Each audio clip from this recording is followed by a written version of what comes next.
Hello guys, welcome to our channel. In this video, we will study about an experiment of chapter number 6 of class 12th biology. That experiment is Griffith experiment. So let's start the video. अपने experiment के लिए Griffith ने Streptococcus pneumonia bacteria को choose करा। ये bacteria host के अंदर pneumonia cause करता है। इसने अपने एक्सपेरिमेंट के लिए 2 स्ट्रेन्स ऑफ बैक्टीरिया का यूज़ करा। पहला स्ट्रेन था एस स्ट्रेन। एस स्ट्रेन कौन सा स्ट्रेन होता है? वायरुलेंट स्ट्रेन होता है, मतलब it has an ability to infect the host. अब इसके पास क्या एक्स्ट्रा होता है कि ये इन्फेक्ट कर पाता है होस्ट को? इसके पास स्मूथ म्यूकस पॉलीसैकेराइड कोट होता है जिसकी वजह से ये इन्फेक्ट कर पाता है। तो ये स्मूथ म्यूकस पॉलीसैकेराइड कोट क्या एडवांटेज प्रोवाइड करता है? ये क्या करता है? होस्ट के इम्यून सिस्टम से बैक्टीरिया को बचाए रखता है, मतलब ये रेसिस्टेंट हो जाता है to immune system of the host. दूसरा स्ट्रेन कौन सा था? दूसरा स्ट्रेन था आर स्ट्रेन। आर स्ट्रेन को क्या बोलते हैं? नॉन वायरुलेंट बोलते हैं। क्यों बोलते हैं? क्योंकि ये जो स्मूथ म्यूकस पॉलीसैकेराइड कोट था वो इसके अंदर एब्सेंट होता है। तो जब ये एब्सेंट होता है तो ये रेसिस्टेंट नहीं होगा immune system of the host के लिए, इसीलिए immune system of the host इसको डिस्ट्रॉय कर देता है और ये डिजीज कॉज नहीं कर पाता है। अब हम देखेंगे इसने अपने एक्सपेरिमेंट को कैसे करा, मतलब प्रोसेस ऑफ द एक्सपेरिमेंट देखेंगे। तो इसने क्या करा? बोथ बैक्टीरियल स्ट्रेन को यूज़ करा और इन्फेक्ट करा माइस को, मतलब इसने इंजेक्ट कर दिया बैक्टीरिया को माइस के अंदर। तो सबसे पहले इसने एस स्ट्रेन वालों को जब डाला माइस के अंदर तो माइस मर गया, उसको निमोनिया हो गया और वो मर गया। सेकेंड बार में इसने आर स्ट्रेन वालों को डाला। आर स्ट्रेन वालों को जब डाला तो माइस अलाइव रहा, जो कि रहना था क्योंकि इम्यून सिस्टम इसको मार देगा होस्ट के।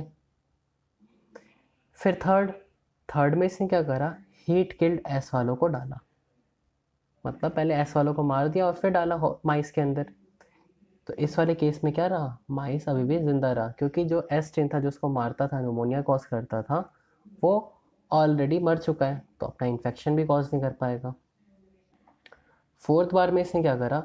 इसने इंजेक्ट करा हीट किल्ड एस वालों को, मतलब एस वालों को मार के, और लाइव आर स्ट्रेन वाले बैक्टीरिया को इंजेक्ट करा। तो इस वाले केस में क्या हुआ? ये माइस मर गया। तो हमने अभी देखा था कि आर स्ट्रेन वाले से तो माइस मरता नहीं था और हीट किल्ड एस वाले से माइस नहीं मरता था। तो इस वाले केस में ऐसा क्या हो गया कि माइस मर गया? तो इसके लिए ग्रिफिथ ने अपनी कंक्लूज़न दी।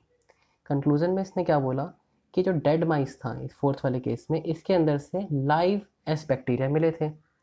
अब जब हमने डाले कौन से थे? किल्ड वाले डाले थे, तो माइस के अंदर लाइव कैसे मिल गए? तो इसने अपनी एक्सप्लेनेशन में ये बोला कि समथिंग, कोई ऐसी चीज़ थी जिसने क्या करा? वन टाइप आर टाइप वाले को अनदर टाइप एस वाले टाइप में चेंज कर दिया। कोई ऐसी चीज़ थी जिसने क्या करा? चेंज कर दिया एक टाइप से दूसरे टाइप में। तो इसने उस प्रिंसिपल को क्या नाम दिया? ट्रांसफॉर्मिंग प्रिंसिपल नाम दिया। फर्दर स्टडीज़ के बाद ये पता लगा कि ये ट्रांसफॉर्मिंग प्रिंसिपल एक्चुअल में क्या होता है? डीएनए। तो दूसरा एक्सपेरिमेंट जो आज हम देखेंगे वो है हर्शी एंड चेज एक्सपेरिमेंट। इस एक्सपेरिमेंट के बाद हम फाइनली कंक्लूड कर पाएंगे कि डीएनए ही होता है जेनेटिक मटेरियल।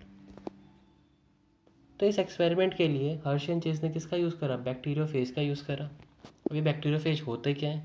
ये वो वायरसेस होते हैं जो किसको इन्फेक्ट करते हैं? बैक्टीरियल सेल्स को इन्फेक्ट करते हैं। ये वायरसेस उनके साथ रेप्लिकेट भी कर लेते हैं। और ये अपना इन्फेक्शन कैसे कॉज करते हैं? तो बेसिकली ये अपने जेनेटिक मटेरियल को ट्रांसफ़र करते हैं बैक्टीरियल सेल्स के अंदर और उसी के थ्रू अपना इन्फेक्शन कॉज करते हैं। तो पहले ओवरव्यू ऑफ द एक्सपेरिमेंट देख लेते हैं, फिर हम आगे बढ़ेंगे डिटेल्स के अंदर। तो ओवरव्यू ऑफ द एक्सपेरिमेंट अगर हम देखें तो इसके अंदर क्या है? हमने एक बार radioactive protein coat use करा है और एक बार रेडियो एक्टिव डीएनए यूज़ करा है। फिर हमने इन्फेक्शन कॉज करा है और फाइनली हमने देखा है कि जब प्रोटीन कोट रेडियो एक्टिव था तो कोई भी रेडियो एक्टिविटी डिटेक्ट नहीं हुई बैक्टीरियल सेल्स के अंदर, लेकिन जब रेडियो एक्टिव डीएनए था तो रेडियो एक्टिव बैक्टीरियल सेल्स मिले।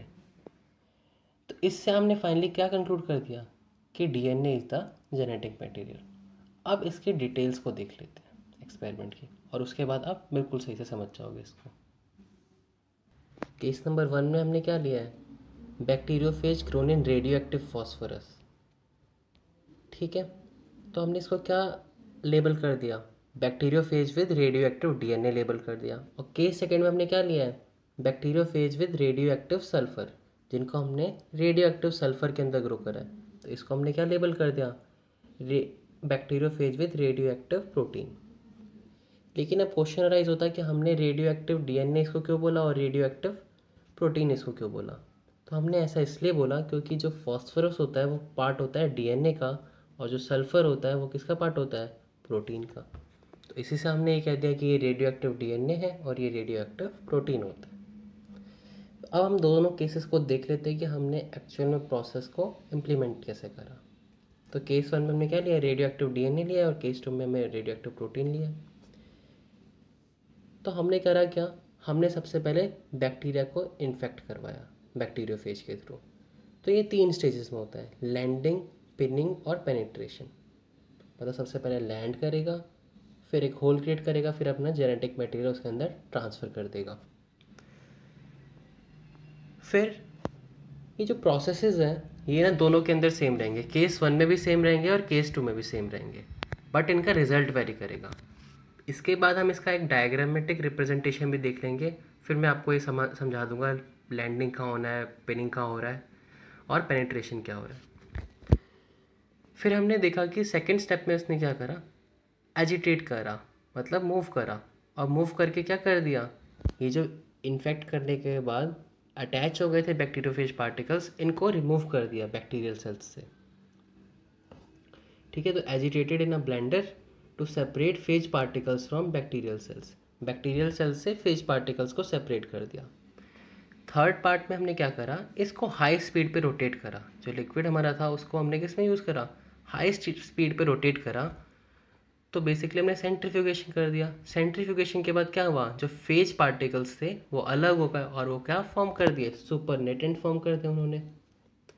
अब दोनों का रिजल्ट देख लेते हैं। तो जब रेडियो एक्टिव डीएनए था तो रेडियो एक्टिव बैक्टीरियल सेल्स मिले, लेकिन जो सुपरनेटेंट था, सुपरनेटेंट के अंदर एक्चुअल में है क्या, फेज पार्टिकल, बैक्टीरियोफेज के पार्टिकल्स हैं, उनके अंदर कोई भी रेडियो एक्टिविटी नहीं थी।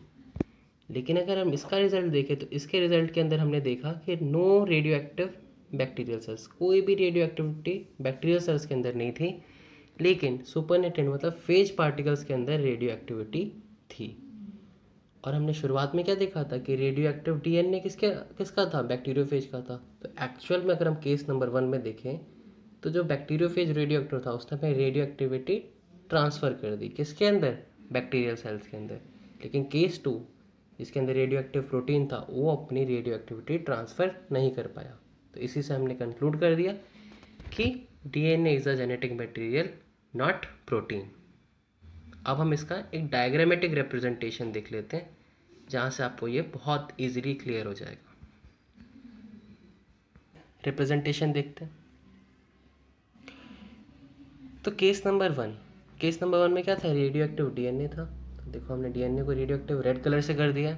और केस 2 के अंदर क्या था, रेडियो एक्टिव प्रोटीन कोड था, तो हमने इसके अंदर क्या कर दिया, उसको रेड कलर से पेंट कर दिया। मतलब रेडियो एक्टिव जो जो चीज़ें हैं उसको हमने रेड से रिप्रेजेंट करा।